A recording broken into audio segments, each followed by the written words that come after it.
5 نفر رهبران مردمی ولایت مختار کوهستان بدخشان به حبس ابد محکوم شدند. امامعلی رحمان با همراهی گنرال و دیپلمات‌های کشور به ایروان رفت. در ماریوپول اوکراین جسد یک شهروند تاجیکستان را یافتند. واردات، استحصال، فروش و پهن‌کنی محصولات تماکو و غیر تماکویی بدود در تاجیکستان منع می شود. 5 نفر رهبران مردمی ولایت مختار کوهستان بدخشان از جانب دادگاه عالی تاجیکستان به حبس عمرباد محکوم شده اند. همچنین چند زاده این ولایت به سالهای طولانی روانه زندان شده اند. در این باره شام 22 نوامبر اناره سرکارا و روزنامه‌نگار تاجیک که اساساً رویدادهای ولایت مختار کوهستان بدخشان را پیگیری می‌کند در کانال تلگرامیش خبر داد. بنا به اطلاع منبع، طالب ایومبیکوف، نجمی‌الدین شیرجانوف، امام نظر شاه شیرینوف، منور شنبیف و نیاز شاه گلابوف حکمی ابد گرفته‌اند. در این باره رسانه‌های دولتی و مقامات ذی‌دخل یگان گزارش نشر نکرده‌اند. هنوز معلوم نیست که دادگاه با چه جرم‌هایی به آنها چنین حکم داده است.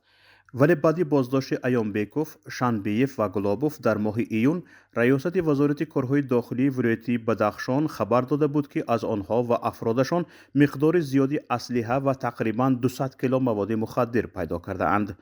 همه آنها روز 11 ایون سال جاری در جریان عملیات ویژه دستگیر شدند. گفته می شود حمزه مرادوف، راننده سابق طالب ایومبیکوف و دو برادرش عاقل و عنایتشاه ایومبیکوف ها هر سه به 30 سال زندان و محمد امان ایومبیکوف به 10 سال زندان محکوم شده است. این در حالی است که عاقل ایومبیکوف و حمزه مرادوف از سال 2012 در محبس قرار دارند. در سال 2013 آنها را با جرم کشتن گنرال عبدالله نظروف متناسباً به 17 و 16 سال زندان محکوم کرده بودند. اکنون به حکم عاقل ایومبیکوف باز 13 سال دیگر و به حکم حمزه مرادوف باز هم 14 سال دیگر اضافه کردند. تفتیشات و مرافعه دادگاهی این زادگان بدخشان پشت درهای بسته و بدون حضور ادوکات صورت گرفته است. منبع می نویسد هیچ کدام از محکوم شدگان در اتهاماتی به ضدشان اعلان شده خود را گناهکار اعتراف نکرده اند. امامعلی رحمان با همراهی گنرال و دیپلمات‌های کشور به ایروان رفت. هدف سفر کاری رئیس جمهور تاجیکستان به ایروان اشتراک در جلسه نوبتی شورای امنیتی دسته‌جمعی سازمان عهدنامه امنیتی دسته‌جمعی می باشد. طور دفتر مطبوعاتی رئیس جمهور تاجیکستان خبر داده است رئیس جمهور تاجیکستان را در این سفر وزیر مدافع شیرعلی میرزا، کاتب شورای امنیت جمهوری نصرالله محمودزاده، وزیر کارهای خارجی سراج‌الدین مخری‌الدین، یاور رئیس جمهور عاید به کارهای خارجی اعظم شاه شریفی و دیگر شخصان رسمی تاجیکستان همراهی می‌کنند. ملاقات رهبران کشورهای عضو سازمان پیمان امنیتی دسته‌جمعی امروز 23 نوامبر در ایروان برگزار می‌شود. در آن نمایندگان روسیه، بلاروس، قزاقستان، قرقیزستان و ارمنستان نیز شرکت خواهند کرد. اشتراکداران مسئله‌های تحکیم معماری امنیتی بین المللی و منطقوی را بررسی خواهند کرد. مهمترین مسئله‌های روزنامه جلسه تکمیل نظام واکنش به بحران سازمان و تدبیرهای مشترک برای رسانیدن کمک به ارمنستان می باشد. همچنین در مورد تامین نیروهای پاسدار صلحی سازمان پیمان امنیتی دسته‌جمعی با اسلحه و تکنیک و برگزاری چاره‌بینی‌های مشترک عاید به حفظ رادیاسیونی، کیمیاوی و بیولوژی یک قطار سندها به امضا خواهند رسید. از خرابه‌های شهر ماریوپول اوکراین که از جانب نیروهای روسیه غصب شده است، جسد یک شهروند 42 ساله تاجیکستان شمس‌الدین جلیلوف را یافته‌اند. پیوندانش گفتند که شمس‌الدین در ماریوپول میزیست، اما بعد در آمدن نیروهای روسیه به این شهر بی‌درک شده است.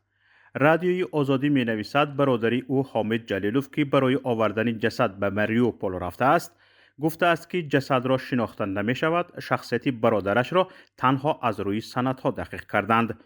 سبب مرگش را نمی دانند.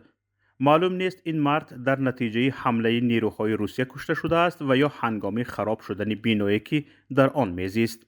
نظامیان اوکراینی در ماریوپول، شهر بندری اوکراین، به حمله تجاوزکارانه روسیه مقاومت سخت نشان دادند. پس از مقاومتی دوامدار 20 می امسال این شهر از جانب روسیه تصرف شد. در یک جلسه مشترک وکیلان پارلمان و نمایندگان وزارت و اداره‌های داخلدار قرار شده است که واردات، استحصال، فروش و پهن‌کنی محصولات تاماکو و غیر تاماکویی بدود، سنیوس و استثنای ناس در تاجیکستان منع کرده شود. همچنین پیشنهاد شده است که همه نمودهای محصولات تاماکو به سیگار برابر کرده شوند، زیرا بعضی استحصال کنندگان با راه فریب مردم را به بی‌ضرری و بعضاً فایده محصولات تاماکو باور کنانده نمی شوند. علاوه بر این پیشنهاد شده است که نرخ مینیمالی چکنه محصولات تاماکو جاری کرده شود. این نرخ است که محصولات تاماکو در سودای چکنه، یعنی در مغازه ها، طربخانه ها و دیگر جایهای جمعیتی، از آن پست نباید فروخته شود. قبلا ریاست مجلس ملی مجلس عالی جمهوری تاجیکستان به پروکرور گنرالی جمهوری تاجیکستان سپارش داده بود که اجرای قانون جمهوری تاجیکستان درباره محدود کردن استفاده مصنوعات تاماکو را از طرف گروهی تشبسکاری وکیلان پارلمان با نظر داشت ترقیات صنعت تاماکو و برآوردن نوع‌های جدید محصولات تاماکو تفتیش نماید.